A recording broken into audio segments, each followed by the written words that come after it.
할렐루야. 우리가 오늘 낮 예배 때에 넘어지지 않도록 조심하라.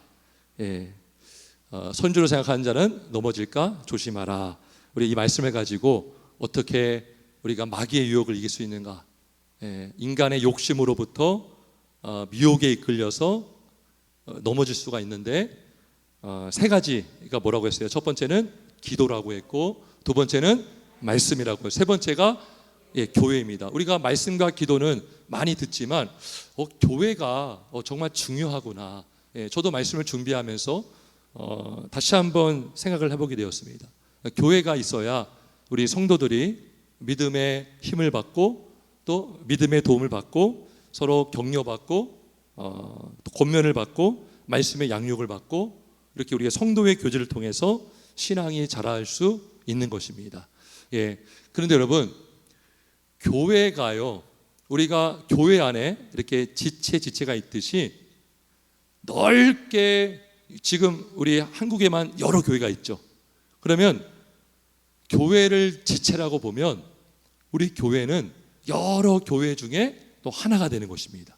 그러니까 교회 안에 여러 성도들 한 사람이 있듯이 우리가 한국 교회 보통 5만 교회라고 하거든요. 그 교회 한 교회가 한 지체가 되는 것입니다. 여러분, 그렇게 따지면 여러분이 홀로 믿음 생활하는 것도 힘들지만 한 교회로서도 마찬가지입니다. 그죠? 한 교회가 지교회가 뭡니까? 몸짓자, 주님께 붙은 지체 교회라는 것입니다. 그러면 한 교회도 또 다른 지체 교회들로부터 도움을 받고 서로 도움을 줘야겠죠. 믿으십니까? 그러니까 한 사람도 우리가 교회가 필요하듯이 교회도 다른 교회들의 모임이 필요한 것입니다.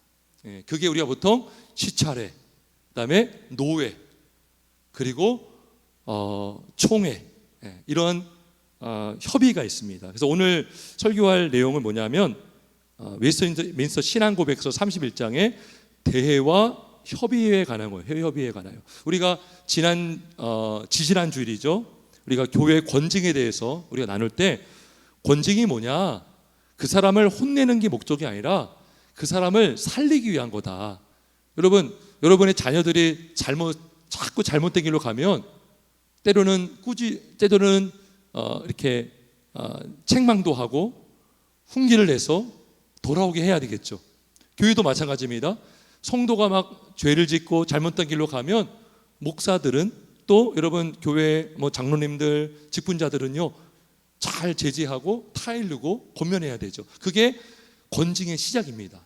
권징의 시작인데 이 정치는 교회 안에만 있지 않고 교회와 교회 간에도 정치가 이루어지고 있습니다. 그게 뭡니까? 바로 노회와 총회를 우리가 말하는 것입니다.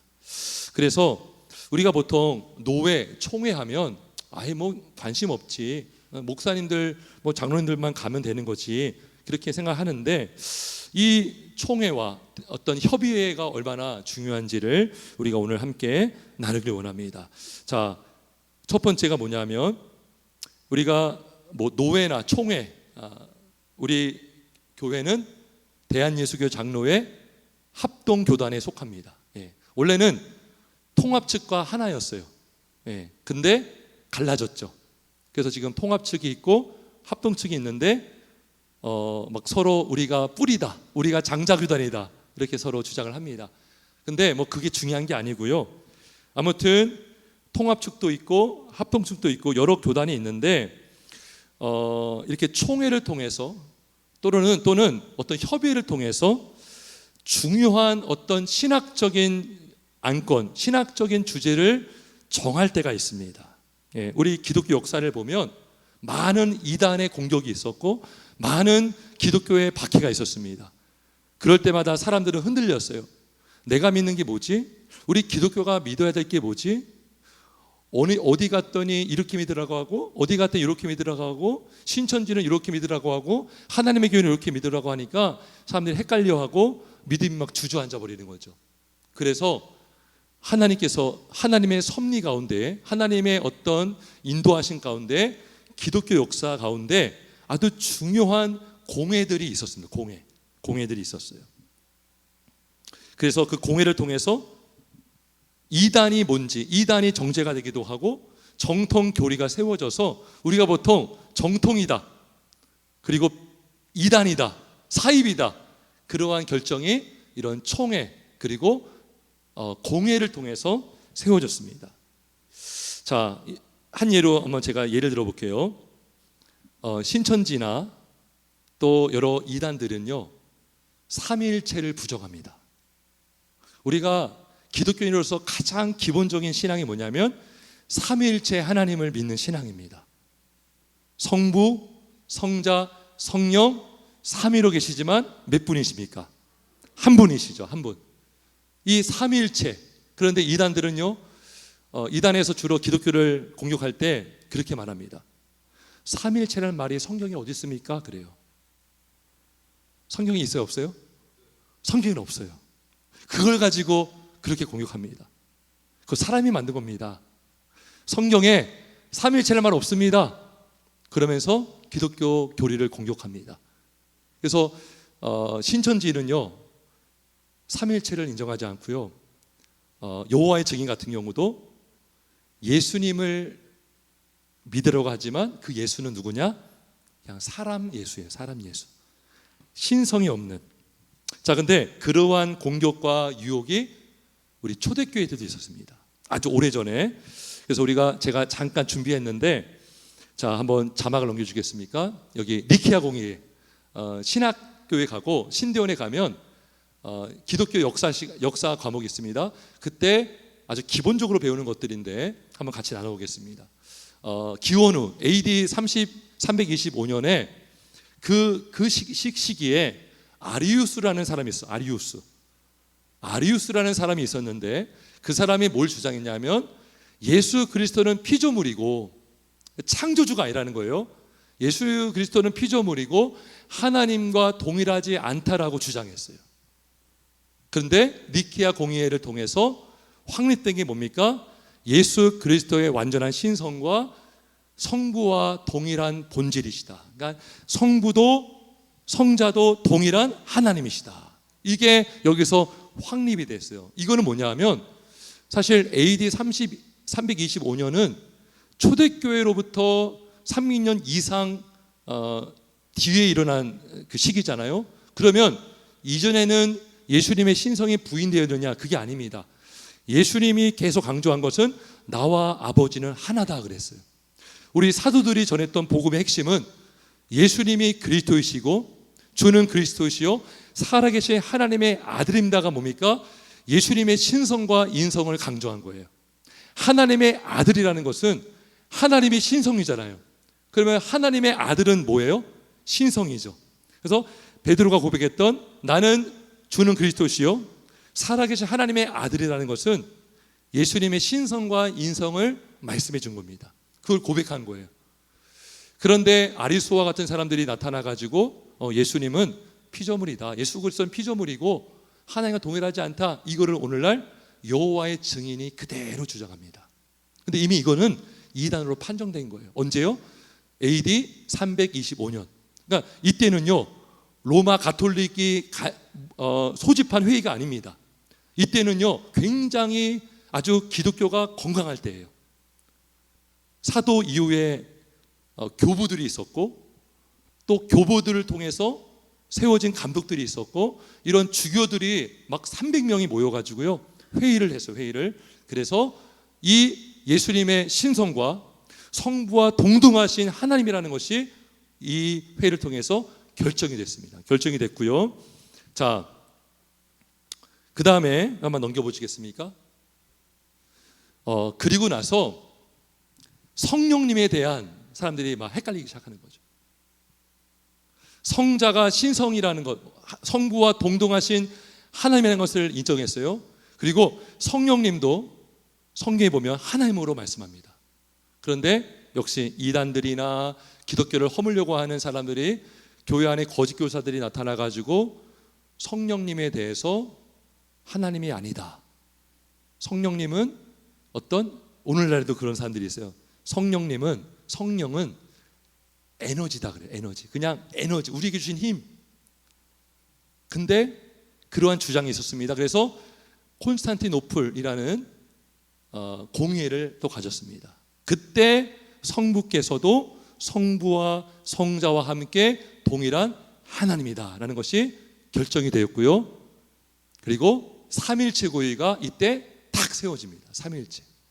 사실 삼일체라는 그 말은 터툴리안이라는 신학자가 가장 먼저 썼는데, 이 콘스탄티노플 공의회를 통해서 삼일체 고리가 아주 잘 세워진 것입니다. 그래서 이 콘스탄티노플 공의회 때 나온 신조가 있어요. 신조. 한번 보시겠습니까? 한번 넘겨보시겠어요? 한번 쭉 읽어봅시다. 시작. 한 분 하나님을 믿나니 전능하신 아버지, 하늘과 땅, 보이진 것과 보이지 않는 모든 것의 창조주시니라.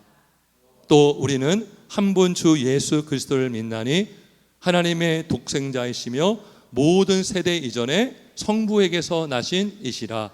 하나님에게서 나신 하나님, 빛에서 나신 빛, 참 하나님에게서 나신 참 하나님이시며. 이게 이제 성자 하나님 말하는 거예요. 예수 그리스도. 그러니까 예수님이 하나님인데 하나님에게서 나신 하나님이라고 하는 거죠. 그 다음에 넘겨주세요. 읽어봅시다. 아이고, 이게 다 잘렸네. 제가 한번 읽어보겠습니다.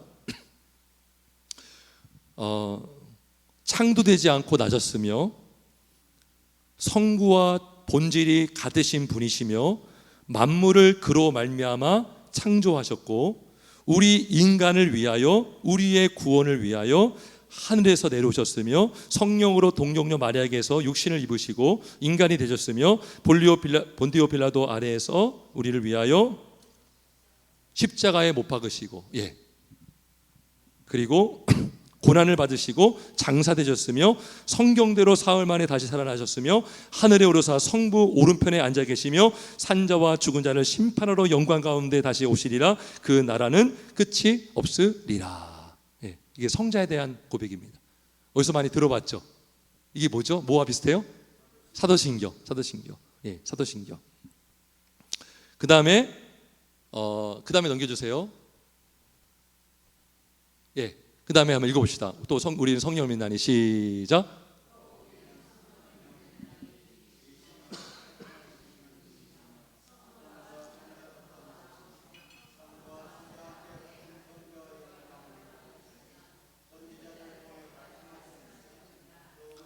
하나님의 거룩하고 보편적이며 사도적인 교회를 믿으며 죄를 용서받는 하나의 세례를 고백하며 죽은 자의 부활과 오는 세상의 생명을 기다 일어나. 아멘. 아멘. 그래서 아주 정통 이렇게 교회를 강조하는 교회들은요, 지금도 이 콘스탄티노플 공의회 때 나온 신조를 고백합니다. 우리가 사도신경 하는 것처럼 그렇게 고백하는 교회도 있습니다. 지금도 있고 아주 중요한, 아주 기독교의 유산 중에 하나입니다. 근데 이것이 사람이 만든 것이 아니라 많은 목사님들, 신학자들, 주교들이 모여서 말씀을 통해서 나온 거죠. 근데 이것이 또 사도신경의 흐름과 같아요. 그래서 아까 381년에 이 공의회를 통해서, 기독교 전체 회의를 통해서 이러한 신조가 딱 나오게 된 것입니다. 자, 그리고 나서 또 이제 어떤 공격을 받았냐면 예수님이 누구시냐 이거예요. 여러분, 예수님은 두 속성이 있어요. 무엇과 뭐? 인성과 신성. 인성 몇 프로? 인성 몇 프로? 인성이 몇 프로입니까? 100%. 신성은 몇 %예요? 100%죠. 근데 어떤 사람이 나타나가지고 아니야, 예수님의 신성은 50이고 인성은 50이야. 어떤 사람들은 아니야, 예수님이 막 무리를 걷는 거 보니까 신성은 90%고 인성은 한 10% 정도 같아. 막 그렇게 주장하는 사람이 나타났어요. 그러니까요, 지금 사실 우리 한국이나 전 세계의 이단들이 어디서 많이 나오느냐? 예수님을 잘못 이해해서, 예수님을 잘 알지 못해서 이단들이 많이 나왔습니다. 그래서 공의회가 또 세워졌는데, 여러분 자막을 보겠습니다. 칼케톤 회의, 아주 중요한 회의입니다. 아까 니케아 회의, 콘스탄티노플 회의, 아주 중요한 회의거든요. 여러분 아마 이거 암송하셔야 될 정도로 중요한, 우리 기독교 역사에서 아주 중요한 근데 칼크턴 회의가 뭐냐면 AD 451년에 어떤 사람들이 이렇게 주장했습니다. 예수님의 인성과 신성이 분리되어 있다. 예수님의 인성이, 또 어떤 사람들은 예수님의 인성이 신성에 흡수되어 있다, 섞여 있다, 그렇게 주장을 했어요. 그런데 이 칼큐턴 공회를 통해서 확립된 게 뭐냐면 이겁니다. 파란 글씨인데, 예수 그리스도는 한 인격이다. 한 인격. 우리가 보통 성자 하나님, 한 위, 그죠? 성자 하나님은 하나죠, 하나. 근데 그 한 위에 두 본성이 있는 거예요. 두 본성. 근데 두 본성은 완전한 하나님, 완전한 사람. 그리고 중요한 그 발표를 했는데, 두 분의 두 본성은 혼합이 없이, 변화 없이, 분리 없이, 분할 없이 존재한다.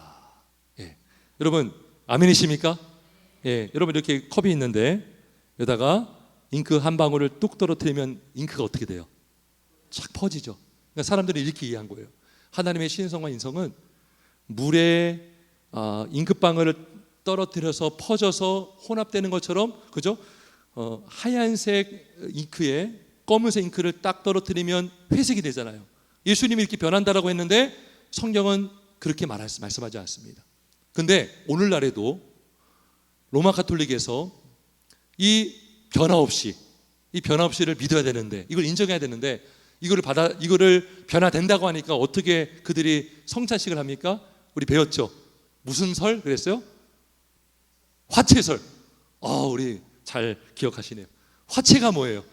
로마 가톨릭에서는요, 성찬식 때 빵이 예수님의 살로 진짜 변한다고 믿는 거예요. 예수님의 살로 물리적으로 변한다. 그래서 그들은 남은 빵을 절대 안 버립니다. 보관하는 곳이 있어요.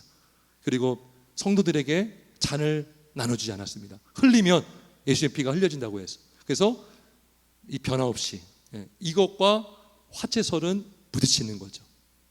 그래서 우리 개신교는 빵은 빵이고 잔은 잔인데, 믿음으로 받을 때 성령께서, 예수님이 성령을 통해 우리 가운데 임재해 주시는 것입니다. 아멘. 그래서 이러한 회의들이요, 이단들은 이거 다 인간이 만든 거고 로마 가톨릭 천주교에서 만든 거다라고 하는데, 이때는 아직 종교개혁이 일어나기 전이고, 이때의 교회는 굉장히 건강한, 교리적으로 되게 건강했고 교회가 잘 세워지고 있는. 근데 이제 중세 시대에 가서 이제 교회가 타락하면서 이제 중세 카톨릭에서 이제 개신교가 개혁해서 나온 것입니다.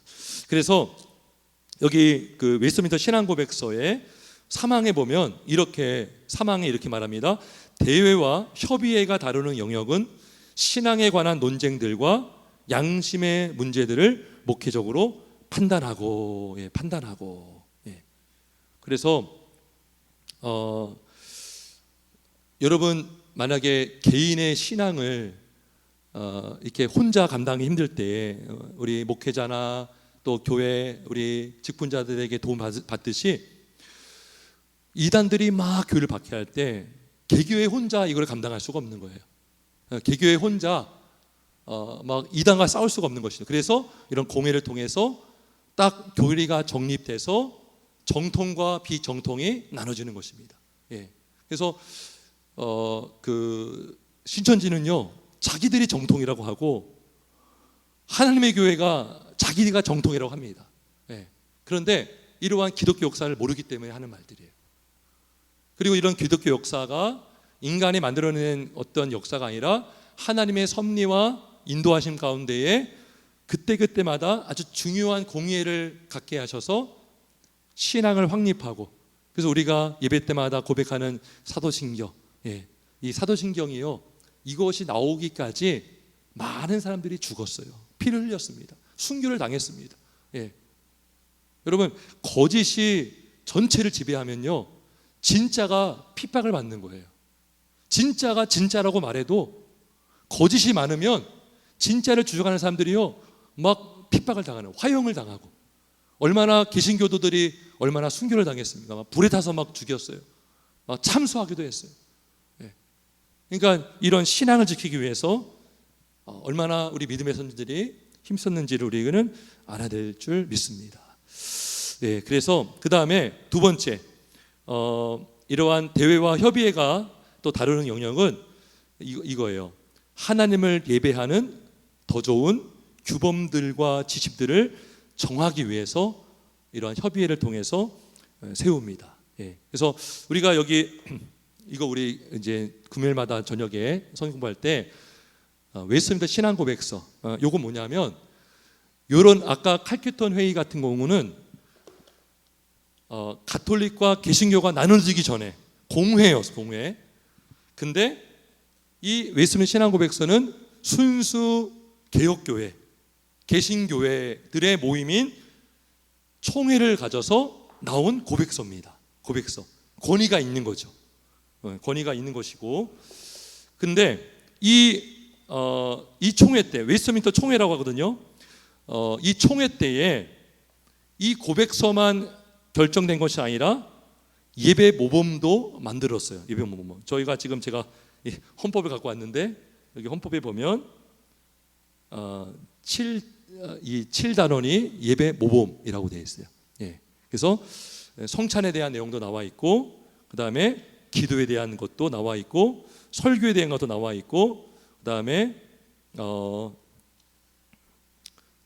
학습, 입교, 혼례, 장례 이런 게 다 헌법에 기본적으로 나와 있습니다. 이게 기본 그 틀이 어디서 잡혔느냐? 바로 웨스트민스터 신앙 고백, 웨스트민스터 총회 때 세워진 것입니다. 예, 그래서 우리 기독교 한국 대한예수교 장로회는 이 웨스트민스터 신앙 고백서, 이 총회 때 세워진 신앙 고백서와 또 예배 모범을 우리가 기초로 해서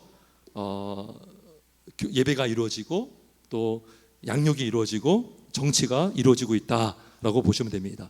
그 다음에 또 여기 책에 보면 사망에 보면 대회와 협의회가 다루는 것 중에 하나가 뭐냐면 잘못된 행정에 대한 고소를 접수하여 사건을 권위 있게 판단한다, 이렇게 되어 있어요. 예. 우리가 지난번에 권징에 대해서 말할 때 어떤 형제가 잘못하면 한 사람이 가서 1대1로 권면하고 1대1로 해서 듣지 않으면 두세 사람의 증인이 가서 말마다 확증하게 하고, 그것도 듣지 않으면 교회에 말하고, 듣지 않으면 이방인과 세리같이 여기라, 이런 말씀이 있죠. 근데 우리 사회에서도 삼심제죠, 삼심제. 예. 처음에 이렇게 지방법원에서 판결 받으면 항소할 수 있고, 고등법원으로 가면 거기서 판결 받는데 이렇게 인정하지 않으면 대법원까지 가는 것처럼 우리 기독교 안에도 교회가 있고, 그 다음에 노회가 있고, 그 다음에 총회가 있습니다. 예. 그래서 총회, 노회를 보통 고등법원으로 보고, 총회는 이제 대법원으로 보는 거죠. 최종 판결이 총회에서 이루어지는 것입니다. 그래서 교회의 어떤 행정적인 문제나 어떤 잘못된 어떤 문제들이 고소가 접수되면 이렇게 대회와 협의회를 통해서 결정을 하기도 합니다. 자, 그래서 이러한 협의회와 공회를 통해서 교리가 잘 세워지고 또 교회 질서를 세우고, 그 다음에 교회를 보호하도록 하나님은 이러한 협의회들을 허락하신 줄 믿습니다. 오늘 우리 본문을 잠깐 보겠습니다. 본문에 보면 이 예루살렘 회의가 딱 열렸어요. 예, 사도행전 15장에 보면 어떠한 문제가 있었냐면 우리 1절에 보니까 어떤 사람들이 유대로부터 내려와서 형제들을 가르치되 너희가 모세의 법대로 할 일을 받지 아니하면 능히 구원을 받지 못하리라. 예. 그러니까 이 당시 때에 기독교인들 중에는 유대교에서 개종한 기독교인들이 있었고 이방인 중에서 기독교인이 된 사람들이 있었습니다. 그래서 초대교회 때는요, 성도들의 구성원이요 굉장히 혼재되어 있었어요. 처음에는 유대교 사람, 유대인들이 주로 많았죠. 유대인들이 먼저 회심을 했으니까. 근데 점점점 전도하고 복음을 전하면서 이방인들, 막 그리스 사람들, 터키 사람들, 로마 사람들까지 전도하면서 교회 안에 이제 그 출신 고향들이 막 달라진 거예요. 그런데 기득권이 누구였냐면 유대교 사람들, 교회 안에 들어왔지만 기득권을 부리고 있었어요. 그리고 이들은 수천 년 동안 모세 율법 중에 핵심이 뭐냐면 할례를 받으라였어요. 근데 자기들은 미리 할례를 받은 상태에서 예수를 믿었잖아요. 그리고 구원 받았잖아요. 그런데 이 사람들 중에 어떤 사람들이 주장하는 거예요.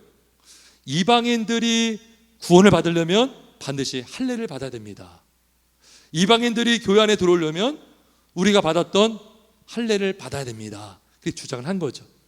근데 이것이요 해결이 안 되는 거예요. 막 개교회 안에서 해결이 안 되는 거예요. 그래가지고 예루살렘 공회가 열리는 거예요. 예루살렘 공회가. 아까 니케아 회의, 또 콘스탄티노플 회의 같은 그 회의가 아주 초기 회의가 바로 예루살렘 회의였던 것입니다. 그래가지고 2절에 보니까 바울 및 바나바와 그들 사이에 적지 아니한 다툼이 일어났고 변론이 일어났습니다. 해결이 안 되니까 여기 보세요. 형제들이 이 문제에 대하여 바울과 바나바 및 그 중에 몇 사람을 예루살렘에 있는 사도와 장로들에게 보내기로 작정하니라. 예, 작정하니라. 이때 총회장이 누구였을까요? 예, 이때 총회장은 바로 야고보 사도였습니다. 예, 예. 그래서 이 예루살렘 회의로 보내가지고 여기서 6절 한번 읽어봅니다. 6절과 7절 있습니다. 시작.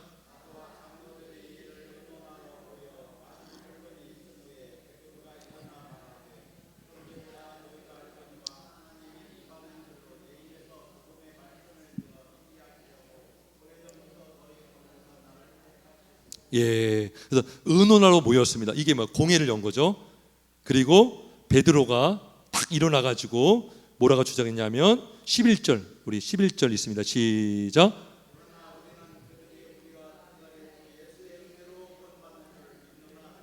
아멘.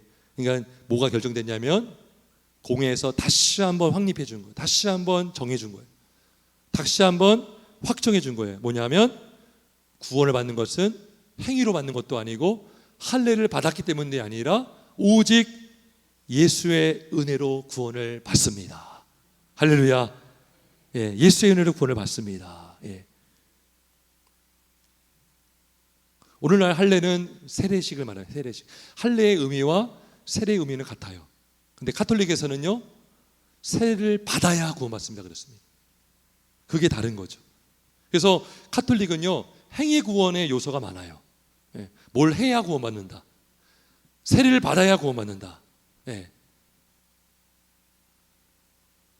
그런데 우리 기독교는, 우리 성경은 오직, 따릅시다. 오직 그리스도, 오직 믿음, 오직 은혜, 오직 하나님께 영광. 예, 그게 뭐예요? 종교개혁의 5대 표어잖아요. 예, 5대.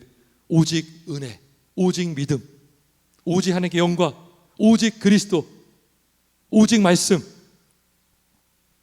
그래서 주 예수의 은혜로 구원받는 줄을 믿노라. 예, 예. 그래서 총회가 딱 정해주니까요 어떤 일이 벌어졌냐면 우리 16장 이 규례가 딱 정해지고요 이 규례가 많은 교회들에게 전달이 됩니다. 그래서 16장 4절과 5절을 한번 같이 읽습니다. 시작.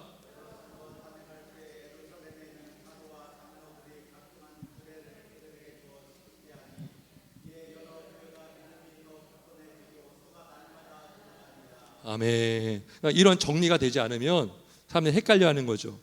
할례를 받아야 내가 구원받는 건가? 또 어떤 사람 믿음으로 강조하니까 그럼 이렇게 정말 우리가 이렇게 은혜로 구원받아도 되나?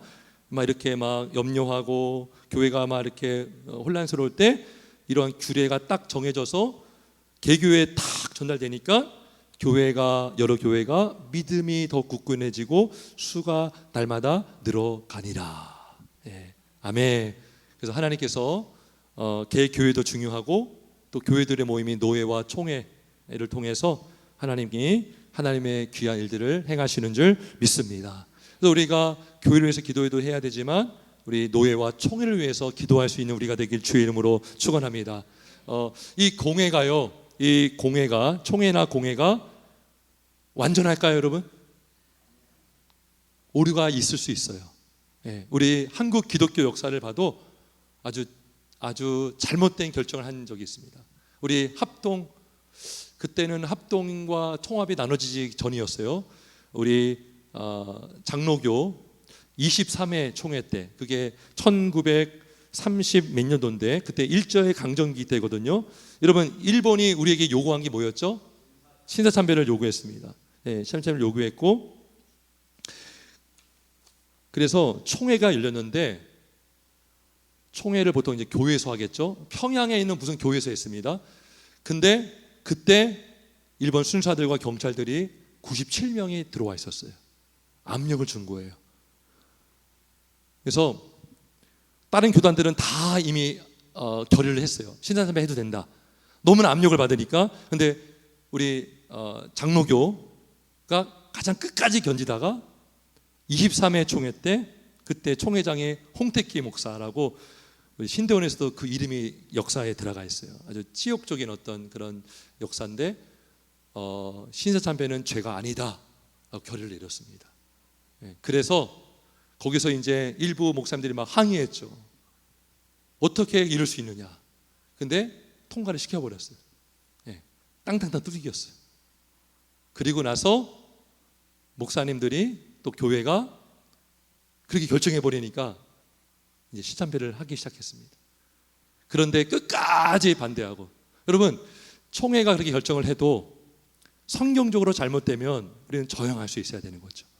실제로 오늘날 미국이나 어떤 주에서는요, 동성애가 합법화되었습니다. 근데 동성애를 반대하는 목사님들이 교단의 제재를 받고 있더라고요. 그래서 이 신사참배를 결의했는데 목사님들이 반대를 했어요. 그래가지고 어디 간지 아세요, 다들? 감옥에 갔습니다. 감옥에 가고 교수형을 청하기 딱 직전에 미국이 원자포탄 터뜨려가지고 파료 광복이 됐습니다. 진짜 죽기 며칠 전에 살아났어요. 그래서 이분들이 감옥에서 나옵니다. 그래서 이 목사님들이 나와서 만든 교단이 어딘지 아세요? 그게 고신교단이에요. 고신교단. 그래서 이 고신교단은요, 프라이드가 있습니다. 우리는 신사참배 끝까지, 우리는, 그러니까 처음부터 고신교단이 있었던 것이 아니라 우리는 다 같은 합동, 다 뭐 통합 합동 다 한 그런 장로교 안에 있었는데 평양신학교에서 다 이렇게 온 거예요. 그런데 신사참배를 통해서 나눠진 거예요. 그래서 근데 나중에 우리 합동교단도 이제 회기를 하고 취소를 했죠. 예. 우리 그때 우리 그 소래교회 갔을 때 그 교회 예배당 앞에 신사참배 회개 기도문이 아마 있는 걸 본 분이 계실 거예요. 예. 그러한 아픈 역사가 있지만 그럼에도 불구하고, 그러니까 이런 것들은 눈에 봐도 너무나 잘못된 결정을 한 거죠. 근데 성경에 유예되지 않은 한, 일치하는 한 우리는 이러한 총회와 어떤 협의회의 권위를 인정하고 따라할 줄 믿습니다. 네, 더 이제 나눌 것이 있는데 또 시간이 됐고, 마지막 하나, 이 5항에 보면 이런 내용이 있어요.